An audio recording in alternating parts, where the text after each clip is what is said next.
At dawn the town square was already awake, though the sun had only just broken the ridges of the far-off hills. Dust lay heavy in the air, stirred by the boots of men who had come early to watch, by the skirts of women clutching their children close, by the nervous stamping of horses tied along the hitching rail. At the center of it all stood the gallows, stark and tall, its wooden frame black against the pale morning sky. The ropes swayed gently in the rising wind, like a serpent waiting to strike. They brought her out barefoot, her plain dress trailing in the dust, her wrists bound. She moved slowly, not from stubbornness, but because the weight in her belly made each step heavier. She was young, her face still soft with innocence, but the murmurs that rippled through the crowd carried no mercy. That girl carries shame, unwed, cast out. The words clung to her like burrs, each whisper another stone placed upon her back. Hannah Stoltzfus lowered her gaze. She had once been part of a quiet community, the kind who believed in peace and labor, in hymns sung without instruments. But when her belly began to swell, her family turned their eyes away. Her father's voice, once tender, had been the hardest. "Go. We have no daughter by that name." She carried the echo of it still, heavier than the child within her. Judge Mortimer Blackwell stood upon the platform, robes dark, jaw like a hatchet. He was the sort of man who believed mercy softened a town, who weighed sin like gold on scales, never with a trembling hand. In his eyes, Hannah was not a girl, not a mother-to-be, but a warning. Let her swing and the town's honor would remain intact. The sheriff, Amos Whitfield, walked beside her as if each step cost him. He was a tired man, with lines carved deep into his brow from years of holding other men's burdens. His hand rested near his holster, but it trembled slightly, as though even the weight of his revolver accused him. His eyes flicked toward her belly once, quickly, then away, ashamed of the thought that 2 lives were about to be counted as one crime. The crowd pressed closer, whispering and sneering. Some women lifted their children onto their shoulders, as though watching a hanging might serve as some grim lesson. Others clutched their Bibles tighter, whispering of judgment, of morality, of cleansing shame from their streets. Hannah's younger sister, Miriam, pushed and shoved through the crowd, her small hands balled into fists, tears on her cheeks. She reached for Hannah, but was pulled back roughly by a neighbor. "Stay out of it, child." Hannah climbed the steps of the gallows, each creak of the boards echoing like a drumbeat in her chest. Her breath came shallow. She felt the child stir inside her, a reminder that even as her world narrowed to rope and wood, life moved stubbornly within her.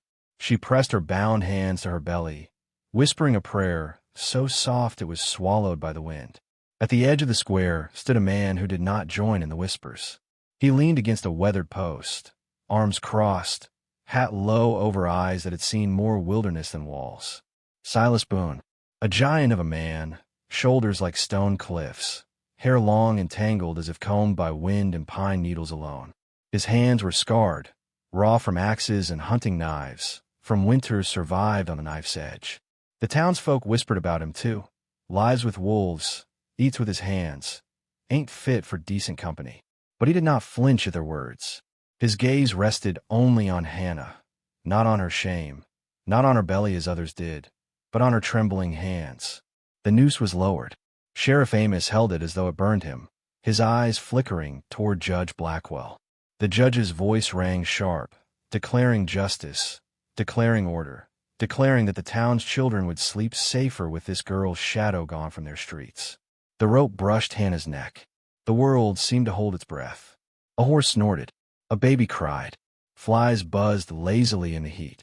Hannah closed her eyes, lips trembling, whispering one last plea heavenward. The judge lifted his hand. The stool was to be kicked away. And then a sound, a hand closing hard upon rope fibers, cut through the still air. The noose tightened not around Hannah's throat, but within the massive grip of Silas Boone. He had stepped forward, silent until now, his shadow falling across the gallows. The crowd gasped. His voice came low and steady, like stone rolling down a canyon. Not today. The square fell silent. The silence after his words was heavier than gun smoke. Every whisper choked off, every boot stilled. Silas Boone stood there with the rope clutched in his fist, the coarse fibers straining against his strength until they frayed. Hannah's knees trembled, but the noose no longer held her. Only his hand did, wide and scarred, a mountain's hand breaking the law of man. Judge Blackwell slammed his gavel against the railing, the sound cracking sharp in the morning air. "Sheriff, arrest him. No man defies the court." His voice was iron, but beneath it quivered disbelief, for he had never been crossed so boldly in public. Sheriff Amish did not move at first. His jaw clenched, sweat running down his temples. He looked from the judge to the girl, to the giant who had stepped between them. The weight of years of compromise bent his shoulders. His hand hovered near his revolver, but did not draw. Silas spoke again, slow as a grinding stone. "You'll not hang a mother for carrying life." The words carried no flourish, no plea, only certainty. And because they were certain, they carried farther than the judge's shouts. The crowd stirred. A murmur rippled, this time not all in agreement. Some lowered their eyes, shamed. Others shifted their feet uneasily, recalling daughters, sisters, wives. A few still whispered hard with judgment, but the spell of cruelty had cracked. Silas untied the rope from Hannah's wrists, his hand surprisingly gentle, and guided her down the gallows steps. She moved as if in a dream, unsure if her body obeyed her or his strength alone. When her foot caught on the last step, he steadied her with one arm, so vast it wrapped her small frame easily. "Sheriff," the judge thundered, spittle on his beard. "Do your duty." Amos's voice came quiet but firm, surprising even himself. "Judge, the people have seen enough rope this morning." He lowered his hand from his holster.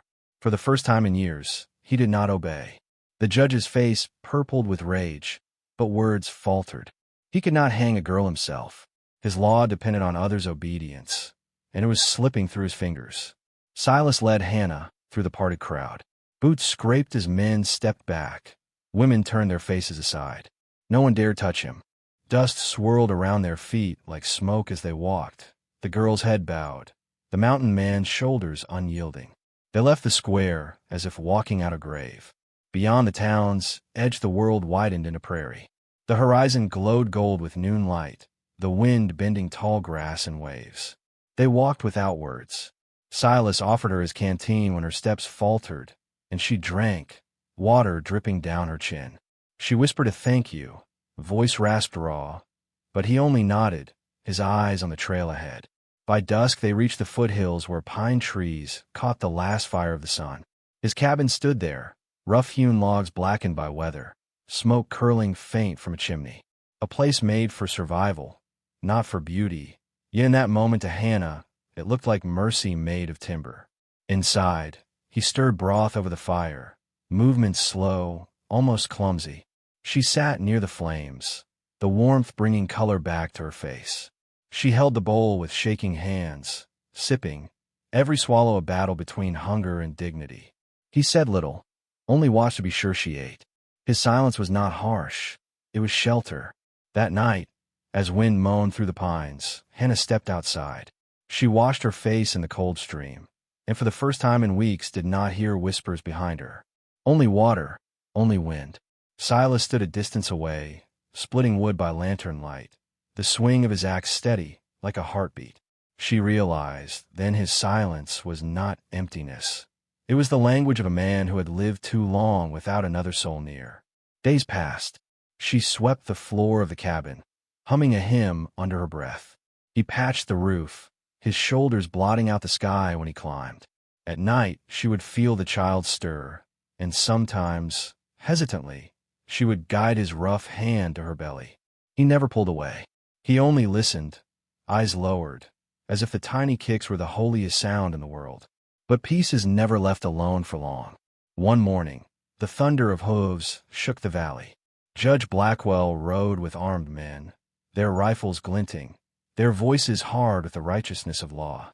They surrounded the cabin, demanding Hannah be given up. Silas stepped out, tall as the pines behind him, axe still in hand. The judge sneered, voice carrying like a whip. Deliver the girl, or hang beside her. Sheriff Amish was there too, riding at the rear. His face was pale, torn. The law bound him, but his heart strained against the rope.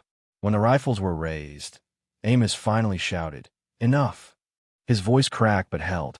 "I won't enforce this madness. You want blood? Take it yourself."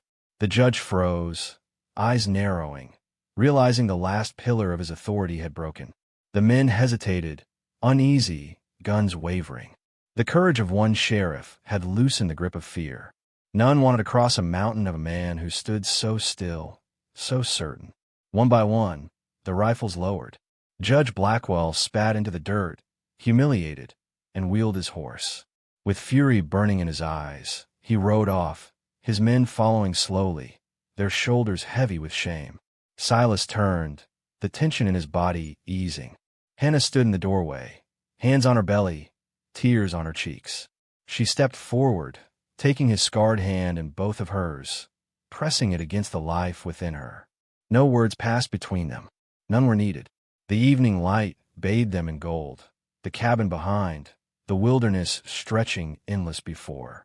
For the first time, she felt not like a castaway, but like a woman carried forward by strength she could lean into.